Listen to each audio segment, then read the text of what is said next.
Hello everyone. In this video I'll be translating and summarizing the latest Urdu broadcast by Junaid Saleem to make it accessible for our English-speaking audience. Let's go through the key developments and insights in Junaid Saleem's words. In today's vlog I want to share with you two very important updates related to the Khyber Pakhtunkhwa budget approval and the politics of Khyber Pakhtunkhwa. News that you likely haven't heard anywhere else, but which carries significant importance. Obviously, considering what happened today in Khyber Pakhtunkhwa, it's only appropriate that we begin today's vlog with that. Against the direct instructions of Imran Khan, the Khyber Pakhtunkhwa Assembly passed the budget. As a result, there is a wave of grief and anger among PTI workers. It's absolutely beyond understanding. Why the rush to pass the budget? There was still a week left before the fiscal year ended. Neither the federal budget has been passed yet, nor has any other province passed their budget. Then why was it so urgent for Mr. Gandapur to pass Khyber Pakhtunkhwa's budget and secure the #1 spot? Alima Khan has essentially closed the chapter on Ali Amin Gandapur, saying that he has -ed Imran Khan. Her voice trembled with emotion as she said this. She added that they pleaded with him, begged him, that if he wouldn't allow a meeting with Imran Khan, then at least come outside Adiala jail. Alima Khan said, if Khyber Pakhtunkhwa's MPAs cannot bear the burden of this entire narrative, then they should just go home. Gandapur had claimed that all MPAs would come to Adiala jail in the morning. If we can stand for 10 hours under the scorching sun, then why can't they stand with us? PTI's Secretary-General Salman Akram Raja said he was completely shocked by the budget approval in Khyber Pakhtunkhwa. On June 22nd, PTI's political committee had endorsed the decision of the Khyber Pakhtunkhwa Parliamentary Committee that if permission for a meeting with Khan Sahib was not granted, the budget should be delayed as long as possible, to avoid fiscal chaos. Frankly, excuse me, but I don't even understand what fiscal chaos they were referring to, or why avoiding it was PTI's responsibility. Now the question arises, Ali Amin Gandapur first openly defied Imran Khan's directives, then went against his own parliamentary party, and finally trampled on the decision of the political committee. So the question, dear viewers, is, who is Ali Amin Gandapur dancing to the tune of? Every time the party approaches a critical decision-making moment, Gandapur does something damaging to the party. I didn't want to say much, viewers. I've been holding back a lot of news for a long time because I believe that those who support rule of law, who oppose dynastic politics, and who are united on a cause should not fall into internal divisions. But today, Ali Amin Gandapur has forced me to speak openly. Let me take you back. On October 5th last year, Gandapur left PTI workers stranded on the streets of Islamabad and fled. Then again, on November 26th, he suddenly ran away, after which the workers were directly fired upon. Now, on June 23rd, he has again blatantly disobeyed Imran Khan's orders. And not just Gandapur. Every PTI member of the Khyber Pakhtunkhwa Assembly should be ashamed. They took votes in the name of Imran Khan and turned their province into a kufa for him. Honestly, 70 to 80% of them wouldn't even get votes from their own neighbours if they stood independently. Now reports say that just a day before the budget was passed, Ali Amin Gandapur met a highly influential person at the Governor House in Nathia Gali and promised to get the budget approved before any other province. Viewers, I can confirm with certainty that this meeting in Nathia Gali did take place, but not with the most powerful figure in the country. I won't tell you exactly who he met, but he met people from within his own circles, many of whom are now disillusioned and deeply disappointed with him. What's worse is that Gandapur misled those people into coming to Nathia Gali under false pretenses, and then met with them. Now, it's possible Gandapur was warned by certain powerful elements not to delay the budget. Maybe his influential brother was also present in that meeting. Perhaps they also discussed the rewards or benefits of getting the budget passed. Let me tell you something clearly. Gandapur has been assured by powerful circles and the government that Imran Khan is not coming out of jail for many years. He has been told that he will complete these 5 years and even be chief minister again in the future. I say this with complete confidence. That's why Gandapur keeps going off track. Whatever has happened is not good for his political future. He hasn't just shot himself in the foot. He's chopped off his own leg with a heavy axe. There are many who have tried to minus Imran Khan before, and they are licking their wounds now. The power-hungry like Gandapur will be dealt with by the public in no time. Just wait and see. Now let me tell you, for the past 1.5 to 2 months, ever since the mines and minerals issue and the budget matter came up, Gandapur has been putting on a full drama. He has told bare-faced lies at various points. Let me give you a scoop. Late one night, Gandapur met with Khyber Pakhtunkhwa Assembly Speaker Baba Swati and claimed he had met Imran Khan, who instructed that the Speaker should pass the Mines and Minerals Bill or resign. This was shocking for Baba Swati. He asked, "Why should I resign? What proof do you have that Imran Khan said this?" Gandapur then added that Imran Khan also said, "If Swati doesn't resign, bring a no-confidence motion against him." Baba Swati replied, "Fine, go ahead and bring it." When he insisted again, Swati said repeatedly, "Go ahead, bring it." Later, Baba Swati asked some people to help arrange a meeting with Imran Khan. But those people never wanted that meeting to happen because it would have exposed the entire game. So you see, Gandapur has crossed every limit, and therefore we cannot expect any good from him. Meanwhile, PTI workers in Khyber Pakhtunkhwa are in such a state of turmoil that some fear Gandapur may face public wrath if he appears without security, and anything could happen. Today, Imran Khan's sisters met him in jail. Afterwards, Alima Khan said that Imran Khan said the Khyber Pakhtunkhwa leadership should have gone to the Supreme Court before passing the budget and sought permission, since he is the head of the party. Khan said now that the budget is passed, they should go to the Supreme Court, get permission to meet him, and then pass the amendments that he wants. Imran Khan also objected to why the budget was shown as a surplus, saying this will give the federal government an excuse to withhold Khyber Pakhtunkhwa's rightful funds. He didn't say anything about IMF conditions being disrupted. He simply said this would allow the centre to rob the province of its share.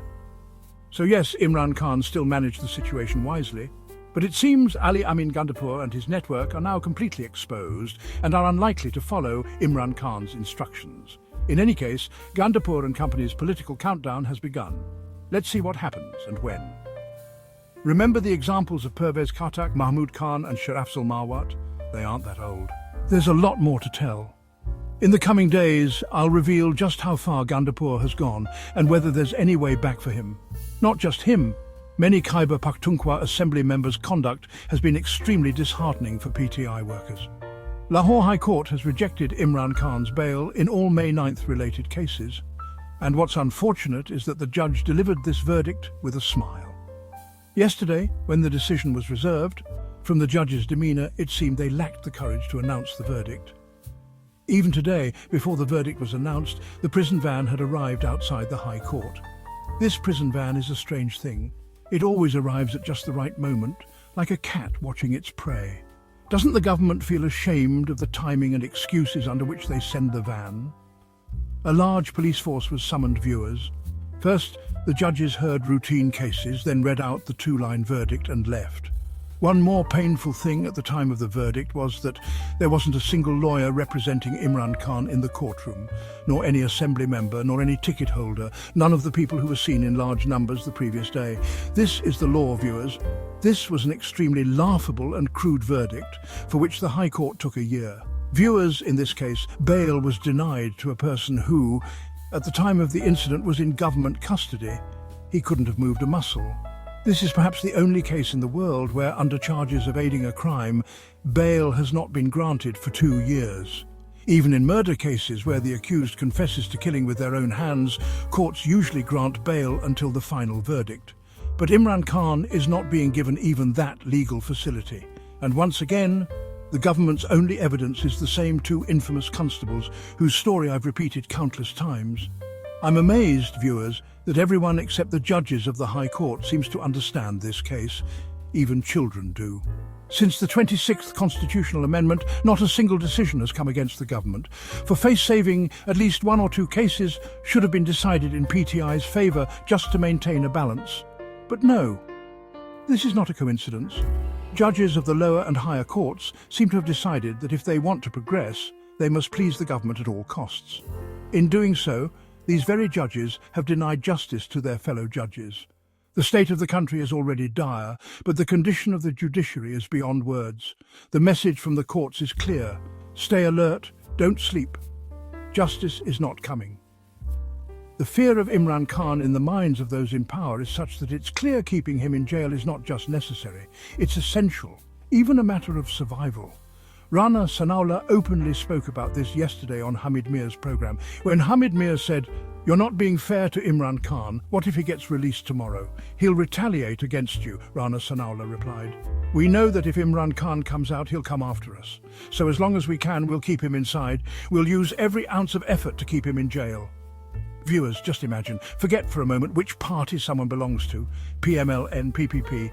Just think of any senior politician, someone who's been a minister, enjoyed power. Could such a person openly say on live TV, "We'll keep him inside as long as we can"? Astaghfirullah. Even if someone thought it, they wouldn't say it aloud, and never on TV. So with Rana Sanaullah's statement, viewers, it's clear Imran Khan's release has nothing to do with the courts. The government has already decided to keep him imprisoned. People expecting justice from the courts are wasting their hopes. Only public power can bring Imran Khan out of jail. On the other hand, what happens to those who trample the law, obey the government blindly, and turn the constitution into a joke, dreaming of a bright future? Let's look at Bangladesh.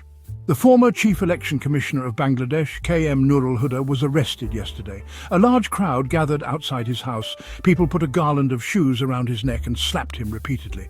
Police had to rescue him and took him away. When he was presented in court, they had to put a helmet on his head to protect him from public rage and attacks. KM Nurul Huda had rejected opposition candidates' nomination papers during elections and allowed Hasina Wajid's thugs to rig the polls openly. So now, Allah is in control, viewers. Now let's talk about the ceasefire between Iran and Israel. After 12 days of conflict, a ceasefire has finally been declared. How long it lasts, no one knows. One day there's war, the next day there isn't. Trump says one thing, but the ground reality is different. Even after the ceasefire, both countries fired missiles at each other. Trump keeps flip-flopping. One moment he's against Israel, then he's against Iran, then supports both, then opposes both. It's hard to tell what Trump is doing, but based on his recent reaction, it seems that a complete ceasefire might finally happen. Trump announced it triumphantly, so if he wants to save face, he'll have to ensure it holds. He praised both countries for showing wisdom and restraint, and said if that hadn't happened, the Middle East would have seen massive destruction. After the ceasefire, both Iran and Israel declared victory. Israel claimed it had dealt irreparable damage to Iran's nuclear facilities, a claim also made by Trump. But the Global Atomic Energy Agency has not confirmed this. Israel says Iran won't even think of building nuclear capability for years, but Iran also declared itself the victor. From a neutral perspective, Iran's claim doesn't seem far-fetched. This 12-day war has significantly boosted Iran's confidence. Iran faced both Israel and the United States and shattered the myth of Israel being invincible, which is Iran's biggest success. In fact, this was the first time since the Arab-Israel wars that Israel had to fight a Muslim country directly. For the first time, Iran targeted Israel as it wished. Israeli citizens had never witnessed such terror. If they could, half of Israel's population would have fled the country. Maybe a quarter already did. The result of this war, even Israel and the United States together couldn't defeat Iran. The Iranian regime didn't fall. No civil war broke out. On the contrary, the regime has only grown stronger. Viewers, I'll also tell you that America will continue trying for regime change, but I doubt they'll succeed. Now, in fact, news from within Israel suggests internal unrest has begun. Israeli citizens are now calling Netanyahu a bigger enemy than Iran. With this ceasefire, a bad time is starting for Netanyahu. He, his wife Sarah and their son face serious corruption allegations. Netanyahu has even picked a fight with his own judiciary. As things normalize, even Israel will begin holding Netanyahu accountable. So viewers, the regime change didn't happen in Iran, but now regime change is being discussed in Israel. That wraps up our translation of Junaid Saleem's video. I hope this English version helped you understand his message better. Please like, share and subscribe to Awami Lens to help our community grow. Don't forget to leave a comment below and let me know what you thought of this effort.